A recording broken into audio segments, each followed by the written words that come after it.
আবার এসে গেছি তোমাদের কাছে আমার রান্নাঘরে আমার রান্না নিয়ে। দেখতে দেখতে কেটে গেছে একটা বছর, আবার আমাদের দোরগোড়া এসে দাঁড়িয়েছে আমাদের বাঙালিদের শ্রেষ্ঠ উৎসব দুর্গাপূজা।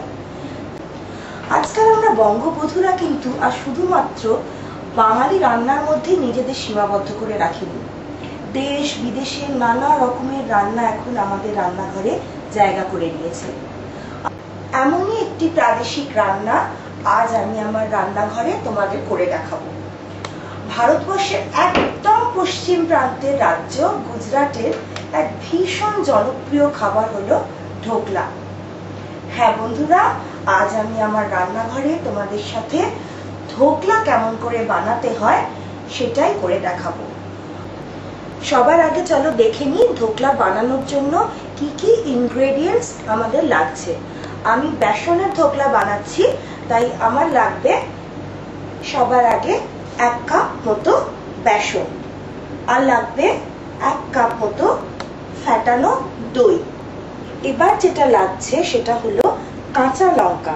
কাঁচা লঙ্কাটাকে বেটেও দেওয়া যেতে পারে বা ইচ্ছে করলে খুব ফাইন চপ করেও ঢোকলার ব্যাটারটার মধ্যে দেওয়া যেতে পারে।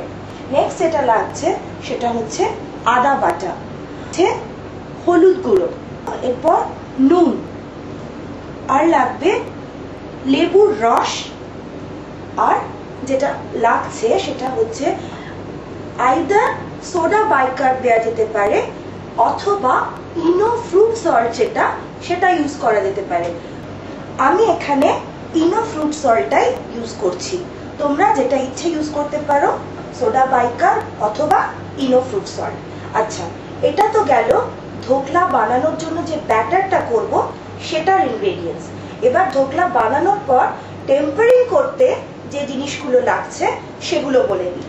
সেটার জন্য লাগবে সর্ষে গোটা, কারি পাতা আর তেল। এছাড়া এরপর হয়ে যাওয়ার পর পুরোপুরি গার্নিশ করতে আমরা দেব ধনে পাতা আর নারকেল কোড়া। এই হলো ঢোকলা বানানোর সম্পূর্ণ ইনগ্রেডিয়েন্টস। এবার আমরা কিভাবে ঢোকলাটা তৈরি করব চলো সেটা দেখি। সবার আগে যেটা দিচ্ছি সেটা হলো এই বেসনটা। মোটামুটি 1 কাপের মতন বেসন আমি এখানে দিচ্ছি।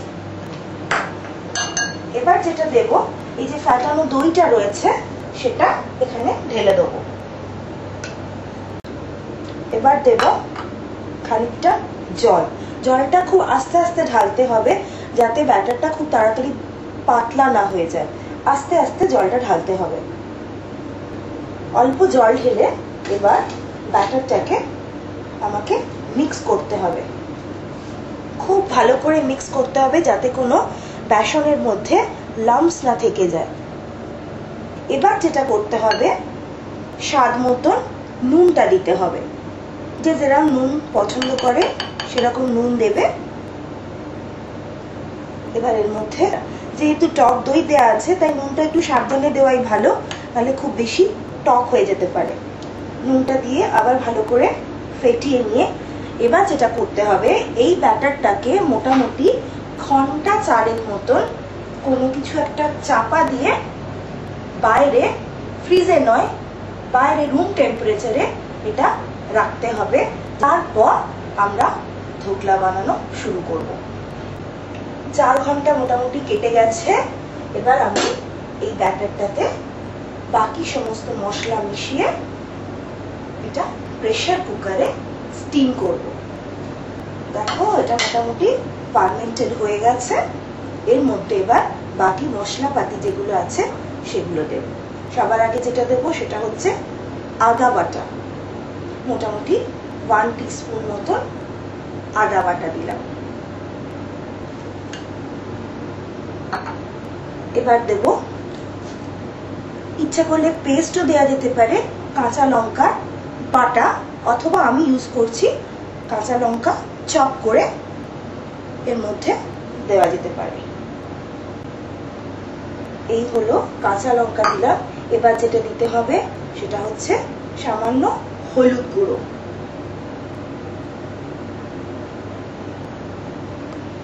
এবার এগুলোকে মশলাগুলোকে ভালো করে মিক্স করে নিতে হবে। এরপর যেটা করব সেটা হচ্ছে একটা কাপের মধ্যে মোটামুটি 1 টেবিল স্পুন মতন সাদা তেল, যে কোনো সাদা তেল খানিকটা ঢেলে এর মধ্যে 1 টিস্পুন বা তার একটু বেশি লেবুর রস মিশিয়ে লাস্ট যেটা দেব এই যে ইনো ফ্রুট সল্ট, আমি যেটা ইউজ করছি, তোমরা যারা সোডা বাইকার্ব ইউজ করছো সেটাও দিতে পারো। 1 টিস্পুন মতন এই ইনো ফ্রুট সল্ট আমি এটার মধ্যে দিয়ে দেবো, এই কাপের মধ্যে দিয়ে এটাকে খুব ভালো করে গুলিয়ে নিয়ে, এটা কিন্তু দেওয়ার পর বেশি দেরি করলে চলবে না, তাহলে কিন্তু এর যে ফ্লাফিনেসটা এটা যেটা করবে সেটা কিন্তু খারাপ হয়ে যাবে। তাই এটা দেওয়ার সঙ্গে সঙ্গেই আমাকে এটা কুকারে চাপাতে হবে। এই মিক্স করে দিলাম এটা আমি। এবার একটু জাস্ট একটুখানি মিশিয়ে নিয়ে আমি এটা আমার যে পাত্রে আমি একটা টিফিন বক্সে করছি, এই টিফিন বক্সে এটাকে আমি ঢালবো। টিফিন বক্সে ঢালার আগে বলে রাখি, টিফিন বক্সটাকে একটু গ্রিস করে নিতে হবে সামান্য তেল দিয়ে, এর গায়ে যাতে ধোকলাটা বেরোতে সুবিধা হয় বার করতে। তাই এই যে আমার গ্রিস করা আছে টিফিন বক্সটা, এটার মধ্যে আমি এই ব্যাটারটা ঢেলে দেবো। এটাকে রেঞ্জে বসিয়ে 3 থেকে 4টে হুইসেল দিতে হবে। এটা আমার হয়ে গেছে, 3-4টে হুইসেল মেরে দিয়েছে। তো এবার আমি এটাকে নামিয়ে ফেলবো। থেকে নামিয়ে নিলাম। আমার ধোকলা রেডি হয়ে গেছে। প্রেসার কুকার থেকে নামিয়ে আমি ঠান্ডা করে ওটা টিফিন বক্সটা বার করে এখন রেখেছি। এটা ঠান্ডা হয়ে গেছে, এবার এটাকে খুলে দেখবো এটা কিরম হয়েছে। ধোকলা রেডি হয়ে গেছে, এটা কুক হয়ে গেছে, বেশ দেখে মনে হচ্ছে ফ্লাফিও হয়েছে। এবার এটাকে সাইডটা একটু কেটে নিয়ে আমি এখানে বার করব।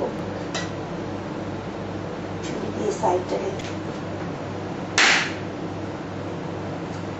সুন্দর ধোকলা বেরিয়ে গেছে। এবার যেটা করতে হবে, আমার একটা সুন্দর শেপ করে, যে যেরকম, কেউ ট্রায়াঙ্গেল শেপে কাটতে পারে, কেউ স্কোয়ার শেপে কাটতে পারে। আমার প্লেটটা যেহেতু ট্রায়াঙ্গেল শেপে, মানে আমি এই প্লেটে ধোকলাটা প্রেজেন্টেশন করব, তাই আমি ট্রায়াঙ্গেল শেপে আমার ধোকলাটা কাটবো।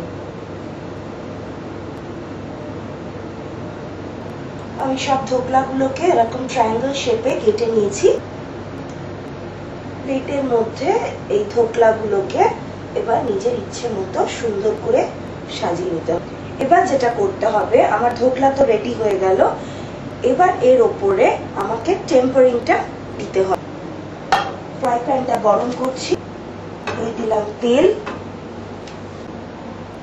তেল গরম হয়ে গেছে, এবার আমি অল্প একটু সর্ষে, কারি পাতা